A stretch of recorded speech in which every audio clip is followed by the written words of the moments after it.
Shabbat Shalom, everyone, and Mazel Tov to Carly and her family. It is so good to have a simcha. It is so good to have reason to celebrate on this day. You may have heard this week Canada claimed first prize in the annual 2021 Best Countries Report. This study, held by U.S. News and World Report, the BAV Group, and the Wharton School of the University of Pennsylvania, has announced that for the first time in the study's 6-year history, Canada has been deemed the globe's best country to live in overall. We have surpassed Switzerland, which has held the title since 2017. The report evaluates 79 nations using 76 different metrics and attributes, taking into account how countries are perceived, countries' economics, military presence, education, and quality of life. Does it feel like number one? This week, does it feel like number one? For those who are joining us from outside of Toronto, I regret to share with you that our hospitals are overwhelmed. While other places are opening up around the world, including Israel, and we delight in their success and their health, here in Toronto, there are not enough beds in the adult hospitals, and so adult patients are being cared for at our pediatric hospital and flown to Kingston. The coronavirus and its variants are winning the race while the vaccine rollout lags behind. Yesterday, increased lockdowns were announced and everyone is on edge. Our city is in crisis. This week, I joined 2 meetings with city officials, one including the mayor, to brainstorm how to reach the vaccine hesitant. I was surprised to hear from fellow faith leaders just how serious this problem is, because I don't see it in my own congregation. Many first-generation Canadians and Canadians of color are distrusting of the vaccine for one reason or another, and there are good reasons. These aren't anti-vaxxers in principle. They are not part of a movement, but based on life experience, they are understandably fearful or distrusting. One city official cited a New York Times article about vaccine hesitancy among the ultra-Orthodox in New York City. And so I reached out to Rabbi Vail, the current head of the Orthodox Beit Din of Toronto, and I'm pleased to say that he did not hesitate to respond with enthusiasm in bringing any and all government communications to the rabbis who make up the Vad HaRabbanim, so that they can in turn pass along the most current information to their congregants and school communities. So let me ask you to do the same. Whatever contacts or influence you may have in different pockets of this city, reach out to fellow Torontonians who may be, for one reason or another, vaccine hesitant. Perhaps there are folks who work with you, or for someone you love. Ensure paid sick days. Secure time off for them to get the vaccine and to recover from it if it is needed. Consider this your civic responsibility. We are fighting for our city now. Help people in your sphere to register for the vaccine. Volunteer for the UJA initiative to make phone calls to fellow Jews and help them to register if they do not have easy access to the computers. If you yourself are vaccinated, consider driving people who have no means of transportation to and from a vaccine center. Consider this a religious responsibility, not only a civic responsibility, but also a religious responsibility, for the highest mitzvah of all is pikuach nefesh. You can actually save a life. Yesterday, I participated carefully in a service at St. James Anglican Cathedral to commemorate Prince Philip, Duke of Edinburgh, who is being laid to rest today as we meet. It was a moving experience. The architecture is impressive, the music was exquisite. Our tireless Mayor Tory spoke. The Premier had to send regrets because he was needed, of course, to make yesterday's announcements about lockdown orders. The Lieutenant Governor read from the Book of Wisdom, which was written by the Jews of Alexandria, but only maintained now in the Christian Bible. It was a great display of the range of Canadian expressions and identities. The cantor sang, "God Save the Queen." The National Indigenous Anglican Archbishop offered a prayer in Ojibwe. Imam Shehab offered a Ramadan chant from the Quran, and I offered the following snapshot of a life well lived. Prince Philip made a bold statement when, in 1994, he chose to become the first British royal to go to Israel since its establishment as an independent country in 1948. He went in order to attend the ceremony that would recognize his mother, Princess Alice of Greece, for being a Hasidat Umot HaOlam, a righteous among the Gentiles, a righteous among the nations. Decades earlier, in her palace in Athens, Princess Alice sheltered 3 Jews, the family of a late Greek politician. The Gestapo was suspicious of the princess and even interrogated her. Being deaf and clever and willing to break unjust laws in order to save lives, she pretended not to understand their questions. Later in life, the princess became a nun, and she instructed her family to bury her in Jerusalem's Mount of Olives. Philip's 4 sisters each married German nobles, 3 of whom became Nazis. But Philip chose to see the world through his mother's eyes of justice and righteousness. He joined the Allied war effort as part of the British Navy and courageously served in active duty in the fight against tyranny. In Israel, the prince was greeted by elderly Jewish veterans who came to Europe from pre-state Israel to serve in the British armed forces. He visited descendants of the Cohen family who were protected by his mother so many years earlier.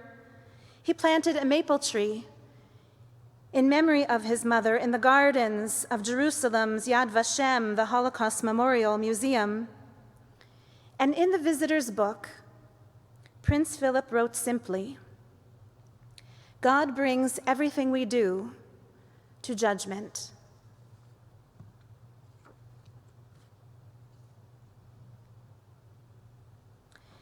The most moving teaching of this occasion, I offered a prayer as well, but I'd like to move on instead to the teaching that came from Bishop Andrew Asbill, a homily.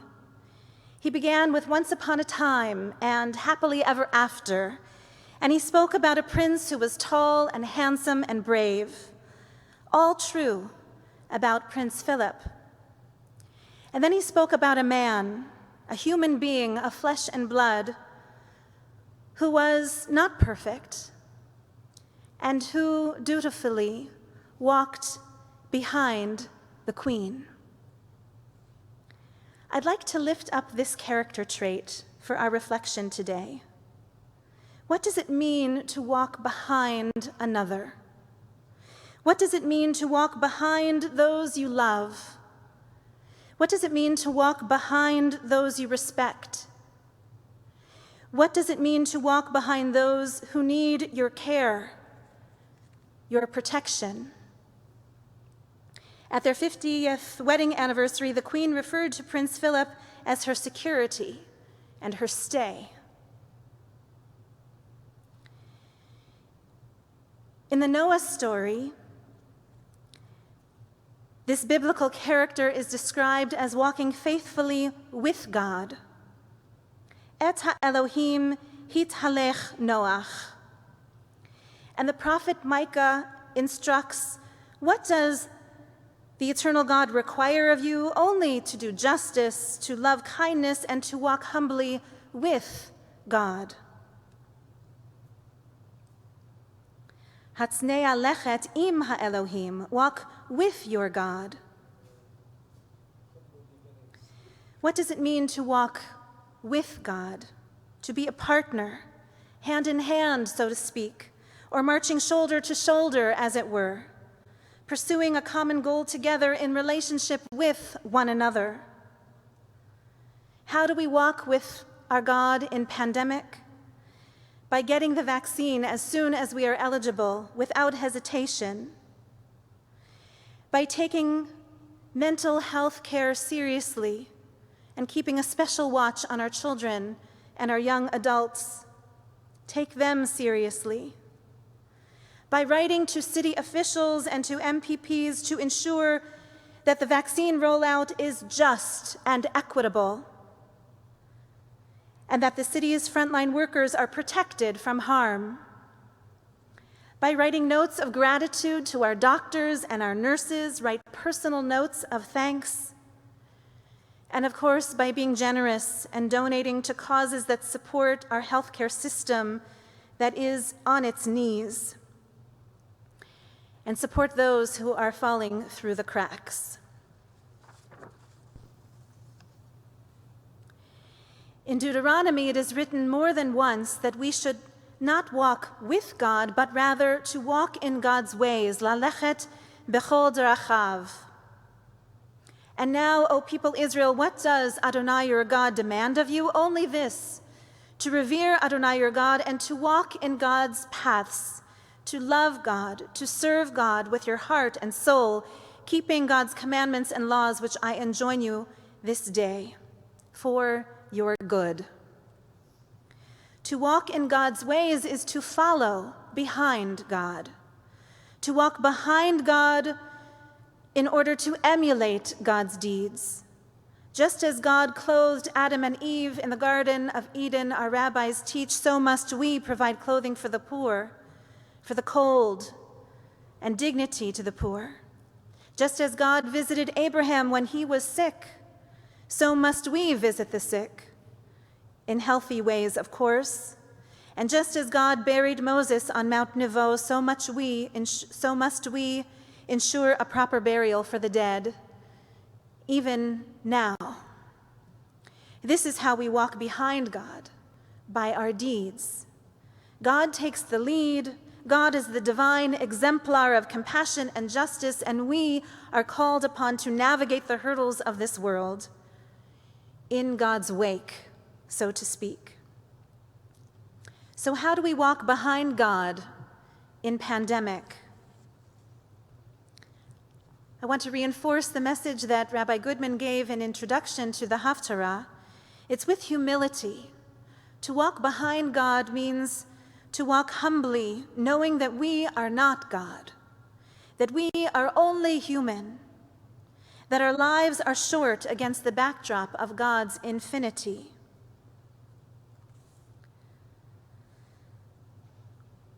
I'm reminded of this through a Yiddish prayer written by Eddie Hellesum,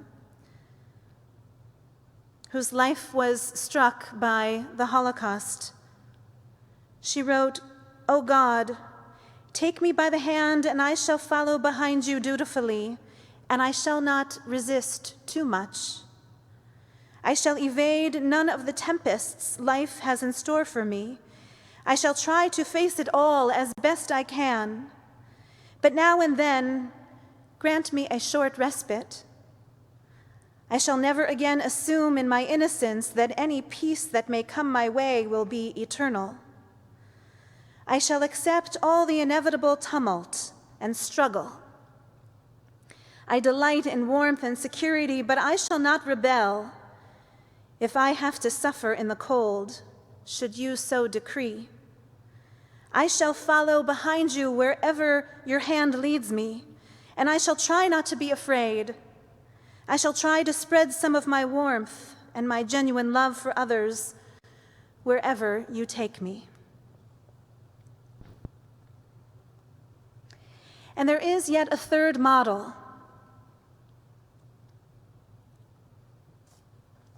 Noah and Micah show us how to walk with God. Deuteronomy instructs us to walk behind God. And there is a third way, and that is to walk before God. Walk before God. God says to Avram, Ani El Shaddai, hitalech lefanai, ve'yeh tamim. I am El Shaddai, walk before me and be blameless. When we read this instruction, this mitzvah, from Avram's point of view, we hear a call to greatness, a call to lead, a call to walk confidently into the future with long strides and with square shoulders and with chin up. This is the call to leadership, the call to greatness. But when we read this mitzvah from God's point of view, what does it say? When we turn the camera to another angle, what do we see in this command? God is saying softly to Avram, I've got you. Don't you worry. I've got your back. Like a parent who walks behind a toddler just learning to walk, I'll be there for you to catch you when you lose your balance, and don't you worry. Like a shepherd who leads the flock from behind so that he or she can keep an eye on the stragglers of the flock, the distracted wanderers, God says to us as well, I am watching over you. I see you. I am responsible for you. I'm here to help you when you grow weary or when you might lose your way. So how do we walk before God in the time of pandemic? Like the one who is afflicted with tzara'at. We read this morning from the Torah that the one who lives with infectious disease and the one who is vulnerable to infectious disease comes with fear and worry and questioning prayers and an impulse to run for it. When we feel exposed, God gives us cover from behind. Not from the virus itself, God does not give cover, but rather God gives cover from despair and from existential loneliness. How so? It is written in our double portion again and again and again, 9 times in chapter 14 alone. Lifnei Adonai, walk before God. The infectious person, the sick one, the isolated and lonely, the terrified person comes Lifnei Adonai, before the Lord. And eventually then, with care of the Kohanim, with care of the community and with God's grace, that person, so full of fear, will be welcomed back with shouts of Tahor, Tahor, purified, purified. So who walks behind you now? Who has your back? I want to reiterate a message I sent to the congregation yesterday. Part of the answer is we do. Holy Blossom Temple has your back. We are here for you to bring you prayers of uplift and joyful, life-affirming moments. There is every weekday from Monday to Thursday at 5:15 a group called L'chaim, to life, led by our extraordinary congregant Jack Kugelmass, who is a skilled social worker he brings together companionship and conversation, a way to break out from our loneliness and to reinforce one another with good cheer. Our rabbis and cantors, we have your back. We are here for you. And temple leadership and volunteers of all kinds are ready to take your call. We can make matches so that there are weekly visits between congregant and fellow congregant. And if you think you might be at a point where you need professional care, we even have congregants who have come forward with their professional expertise, offering to speak with you.